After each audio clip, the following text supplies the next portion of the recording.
क्या civil society जो है अपने आप में उसमें कोई एक कंसोर्शियम, आपस में एक जुड़ाव, एक विश्वसनीयता आधारित संबंध किस तरीके से हो सकता है, एक सिविल सोसाइटी कंसोर्शियम कैसे सुनिश्चित होगा? क्योंकि सबसे बड़ी बात यह है कि सिविल सोसाइटी में ही सबसे ज़्यादा हम समाज के संगठन की बात करते हैं, लेकिन सिविल सोसाइटी में अपने भीतर किस तरीके का एक दूसरे के साथ जुड़ाव है, तो वो एक बात सबसे महत्वपूर्ण यहाँ पर निकल के आती है। इस चर्चा को आगे बढ़ाने के लिए मैं जयेश भाई को आमंत्रित करता हूँ। और जयेश भाई जो हैं वो राजस्थान से आते हैं। राजस्थान में एक संस्था है वागधारा, उसके वो सचिव हैं और काफ़ी लगभग 25 सालों से लगातार वो काम कर रहे हैं।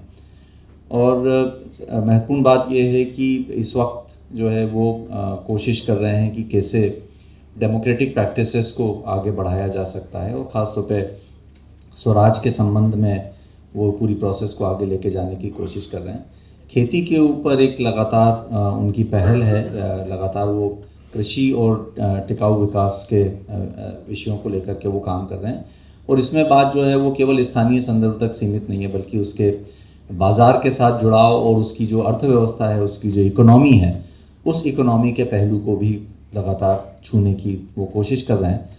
और एक और जो आयाम है, वो आयाम ये है कि वो केवल एक क्षेत्र के संबंध में नहीं, बल्कि जैसे मध्य प्रदेश, गुजरात और राजस्थान का जो जुड़ा हुआ इलाका है, और ख़ासतौर पे जो आदिवासी क्षेत्र है, भील समुदाय सबसे ज़्यादा जहाँ पर हैं, उनके बीच में रह करके वो उस पूरी प्रोसेस को आगे लेके जा रहे हैं।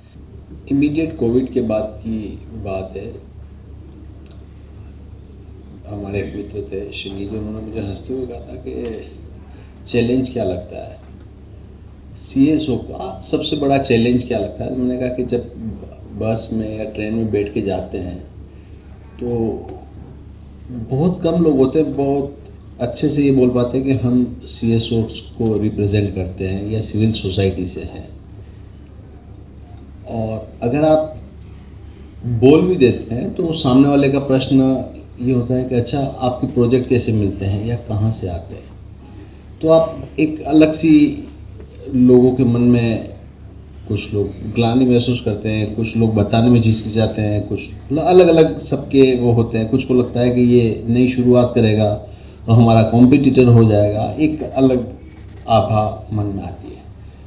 सवाल ये होता है कि जब साथी हमारे बता रहे थे एनजीओ, तो हमारे गुरुजी वो बहुत हंसते हैं, क्या होता है एनजीओ, ऐसे ही बोलते हैं। तो हम तो कभी बोल भी नहीं पाते, हम तो ये बोलते हैं कि डेफिनेटली हम सीएसओज हैं, सीएसओज को रिप्रेजेंट करते हैं, और हमारा अपना भी एक अच्छे से गवर्निंग स्ट्रक्चर है, गवर्निंग सिस्टम है, और गवर्नेंस के लिए काम करते हैं और गवर्नेंस के स्ट्रक्चर का हिस्सा है। तो हमारे आगे नॉर्म तो कुछ है ही नहीं, सब इनेबल करने वाले लोग हैं हम। बट क्या सचिन भाई ने जो कहा था वही बात है कि हम परिवार में, समाज में, और तब तक तो ठीक है, हम परिवार, समाज, बाजार, उसमें हम किस प्रकार से हमारी बात को रख पाते हैं, कितना सकारात्मक ले पाते हैं। पॉलिटिशियनों के साथ एक अलग दुनिया है राजनीतिक परिक्षेत्र में। वो मोस्ट सीएसओज उनके लिए मोस्ट रेस्पेक्टफुल है, इसीलिए वो उनके लिए फियर भी है, और इसीलिए वो बहुत सारे हमारे नियम कायदे जो एफसीआर वगैरह आप कह रहे हैं वो सब भी इसीलिए आता है क्योंकि हम अब बहुत ज़्यादा अटेंशन में हैं उनको लगता है कि ये परिवर्तनकारी हो सकते हैं। जबकि सब जनरली लोग ये मानते हैं कि वो हमसे ऐसा क्यों है, लेस अट्रैक्शन नहीं है, हम तो बहुत ज़्यादा उनके लिए अट्रैक्टिव हैं, हम उनके लिए बहुत ज़्यादा संवेदनशील हैं। बाजार अभी तक, समाज अभी तक इन चीज़ों को नहीं समझता है, वहाँ पे हम कम अट्रैक्टिव हो सकते हैं। बट इन सारी बातों का सवाल ये आता है कि अगर हमको सिविल सोसाइटी की बात करनी है तो हम अल्टीमेटली ये प्रयास शुरू किसके लिए होते हैं, किसके द्वारा होते हैं, क्यों होते हैं और किस प्रकार से होते हैं। अगर ये ऑर्गेनिक नहीं है, पर्पस बहुत वेल डिफाइंड नहीं है, जिसने किया था, जिसके लिए किया था, जिस प्रकार से किया था वो नहीं है, तो ये सारी चिंताएं आती हैं जो मैं पहले बोला।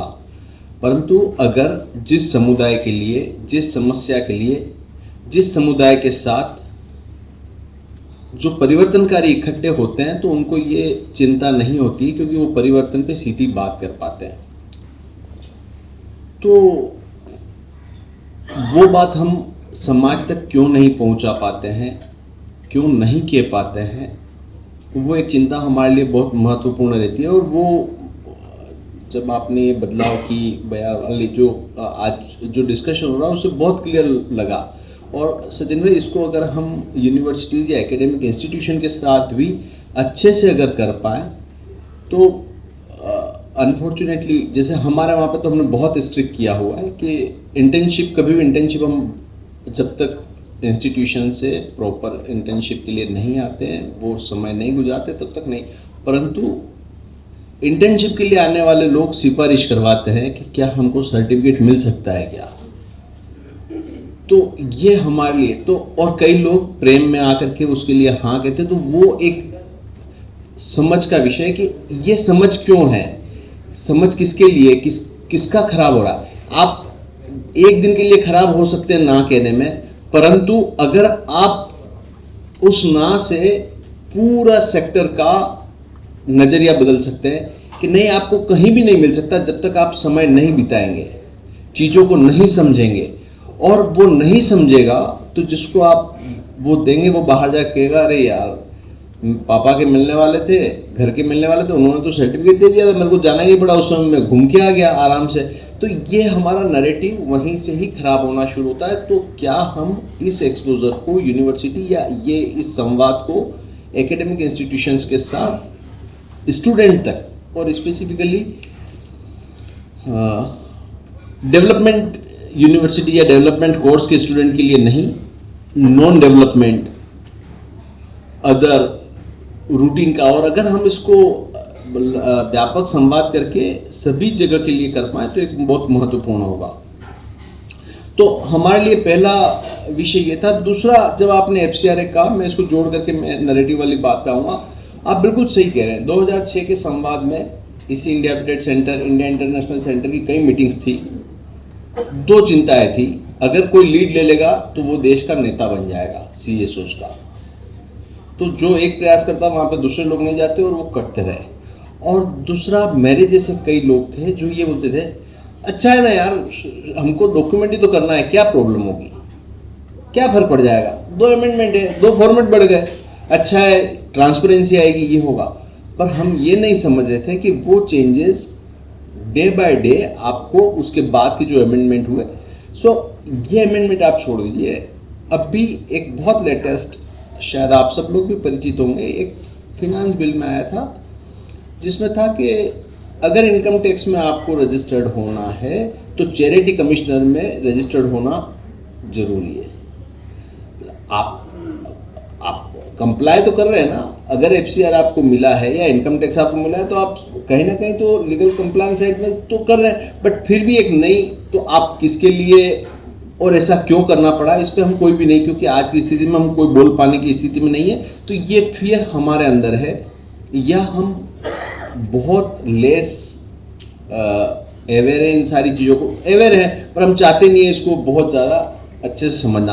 तो ये तो हम गवर्नेंस कंप्लायंस साइड की बात आ रही है, परंतु मूल बात ये है कि क्या CSOs की आत्माएं उस नैरेटिव के साथ जुड़ पाती हैं, और जो कथानक लिखे जाते हैं, जो कहानियां हैं, वो प्रयासों की है, क्या उन आत्माओं की कहानियां हैं क्या? अगर उन आत्माओं की कहानियां आएंगी तो बहुत अलग व्यापक है। जो आज़ादी मूवमेंट से लेकर के कई बड़े बड़े व्यापक मूवमेंट हुए, और नकारात्मक चीज़ें भी हैं जिसमें हम बिल्कुल भी हमें नहीं भूलना चाहिए कि किस प्रकार के हमारे प्रयासों से कुछ चीज़ें गलत हुई है या आज उसके परिणाम नहीं आ रहे हैं। हो सकता है मेरी बात बुरी लगे, परंतु SHG, FPO, skill development program, कई सारी ऐसी चीज़ें हुई है जिसने कंट्रीब्यूशन से ज़्यादा कई चैलेंजेस, और इस पूरे हमारा सिविल सोसाइटी या CSOs के दिखने के नज़रिए पे बहुत, बाहर के नज़रिए, लोगों के नज़रिए में बहुत बड़ा बदलाव ला दिया। स्किल डेवलपमेंट कोर्सेज जिस तरीके से हुए या ऐसे, तो एक्चुअली वो सर्विस प्रोवाइडर हो गए। CSOs की टीम स्विगी वर्कर टाइप होने लग गई, हम सामान देने लग गए, या हम वैचारिक क्रांति या चिंतन या चर्चा या संवाद की प्रक्रिया से बिल्कुल हट गए। और समुदाय के साथ भी जो मूल बात है, जो लास्ट पैनल में जो डिस्कशन हुआ था, संवाद का एक मूल आयाम होता है, संवाद एक तरफ से नहीं दोनों तरफ से होता है। तो समुदाय के साथ संवाद कितना हो रहा है और CSOs दूसरे स्टेक होल्डर के साथ कितना संवाद करता है, बाजार के साथ, सरकार के साथ, समाज के साथ, वो हमारे लिए महत्वपूर्ण है। और वहीं पर ही बात आती है कथानक की। मैं before last year community radio association of India का सेक्रेटरी जनरल था। मिनिस्ट्री में जब जाते थे तो मिनिस्ट्री में होता है कि हम लाइसेंस तो बहुत देते हैं, डिफंक्ट रेडियोस बहुत होते हैं। सो जब हम पूछते डिफंक्ट रेडियो का कारण क्या है, ये आपको पता है क्या? गवर्नमेंट ऑफ इंडिया के सेक्रेटरी थे सिन्हा जी, वो हंसते हुए बोलते आप बिल्कुल सही कह रहे हैं, ऐसा प्रश्न हमसे कभी नहीं पूछा जाता। हम जब कहते हैं रेडियो डिफंक्ट है तो वो बहुत वनरेबल होकर के एसोसिएशन हमेशा ये बोलता था हाँ सही बात है साहब, आगे से हम प्रयास करेंगे। पहली बार हमको किसी ने क्वेश्चन किया है कि आपने उसका कारण जाना क्या? उसका कारण तो उन्होंने पूछा कि अगर आप नॉन रेवेन्यू रीजन बता सकते हो तो बताइए। रेवेन्यू का रीजन तो हम पहले ही जब LOI जारी करते हैं तब पूछते हैं कि आपके पास रेवेन्यू का क्या सिस्टम, आप चला पाएंगे नहीं चला पाएंगे, इसके अलावा कोई रीजन हो तो बताइए। तो मैंने कहा बहुत सिंपल रीजन है कि उनके पास समुदाय को कहने की बात नहीं है और समुदाय की बात उनके पास नहीं है जो समुदाय की बात समुदाय तक पहुंचाए। इसका कारण क्या है कि उसका कनेक्ट नहीं है।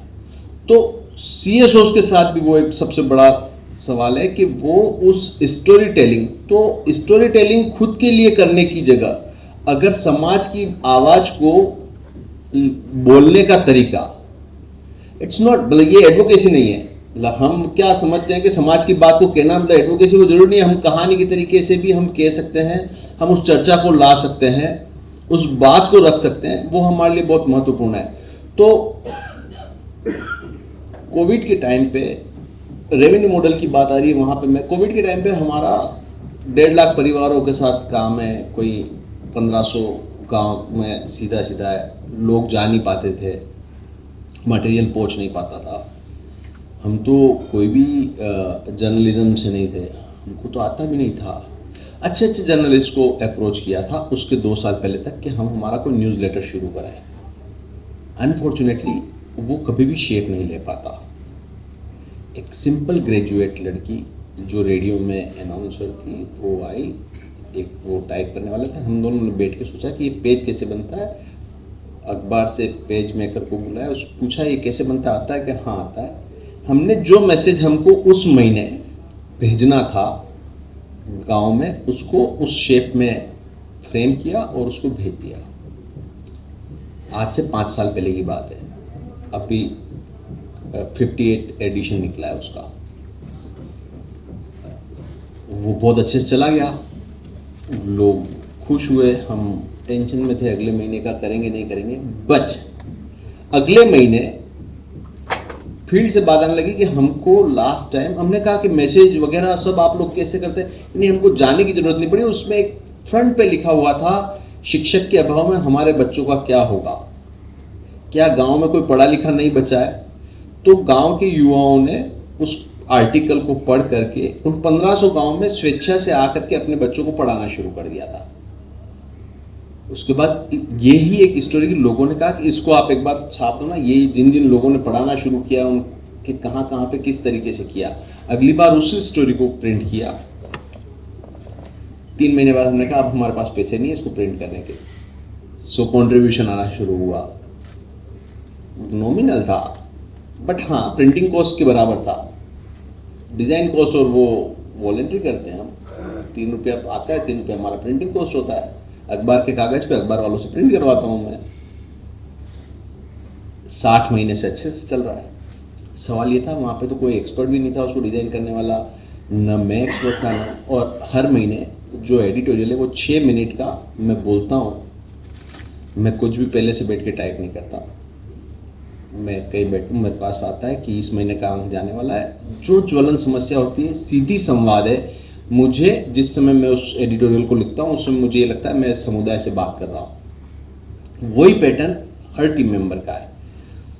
बात आ रही है कि क्या हम इतने निडरता से, इतनी निश्चिंतता से, इतनी आत्मीयता से मेन स्ट्रीम मीडिया के साथ बात कर पा रहे हैं क्या? क्योंकि मेन स्ट्रीम मीडिया का कोई सानी नहीं है। लास्ट मेरी बात रखने से पहले, बजट से पहले स्वराज का बजट संवाद, राजस्थान पत्रिका अक्सर मेरा आर्टिकल प्रिंट करता है, कभी न्यूट्रिशन सिक्योरिटी को। पहला आर्टिकल पंजाब केसरी ने किया था, यहीं पर ही कोई इंदिरा गांधी इंस्टीट्यूट वहाँ पे बैठे थे, तो वो उन्होंने सुना, मतलब लिखता नहीं आता, उन्होंने कहा, उसने पूरा कंपाइल किया मेरी बात को, उन्होंने लिख करके और न्यूट्रिशन के कम्युनिटी सॉल्यूशन क्या हो सकते हैं वो लिखा था। पत्रिका ने कहा, उस पर जब बात होती रही, अब भी बजट का स्वराज संवाद जब लिख करके पत्रिका नहीं छाप पाया, शायद दूसरे उनकी वो होंगी, तो मुझे कहा पत्रिका ने तो नहीं छापा, बजट कल आ रहा है, मतलब बजट आने से 15-20 रोज पहले, तो उसको सीएमओ को भेज दिया। उन्होंने उसमें से कई सारी चीज़ें एज इट इज, और उसमें लेटर में लिखा था कि ये आर्टिकल छपने वाला था, आर्टिकल नहीं छपा है, इसलिए ये आपको सीधा भेज रहे हैं, इसमें हमारे आग्रह हैं। और उसको कई चीज़ें उसमें से एक्सेप्ट हुई। सवाल ये है कि हम हमारी बात को मेन स्ट्रीम मीडिया के साथ कितना संवाद से कर सकते हैं। अंतिम बात स्वराज जिसको लेकर के हम काम करते हैं, स्वराज को किस तरह, तो CSOs के लिए भी वो स्वराज बहुत महत्वपूर्ण है कि हम हमारे कार्यक्रमों में, हमारे गवर्निंग स्ट्रक्चर में, हमारे प्रोसेसेस में, हमारे साथियों में वो स्वराज के मॉडल कैसे देखते हैं, और कहानियों में। तो स्वराज का पहला सिद्धांत है कि करके देख लो, तो दूसरा है कि स्वयं का हो, लेस डिपेंडेंट हो। तो लेस डिपेंडेंट कथानक कहानियाँ अगर आर्टिफिशियल नहीं होगी, शायद चर्चा में मेरे पहले किसी ने कहा कि हम कहानियाँ गढ़ते हैं, तो स्वराज में कहानियाँ गढ़नी नहीं होंगी, जो सच्ची होंगी वही कहानियाँ होंगी, वही स्वराज है। तो अगर हम अच्छे से जो कर रहे हैं उसको, और सचिन भाई अगर कोई डेफिनेटली ट्रेनिंग का एक महत्व है, मतलब precaution, what do's and don'ts का अगर होता है तो वो एक मदद मिल सकती है। पुनः आपका बहुत बहुत धन्यवाद महत्वपूर्ण चर्चा के लिए। जय स्वराज।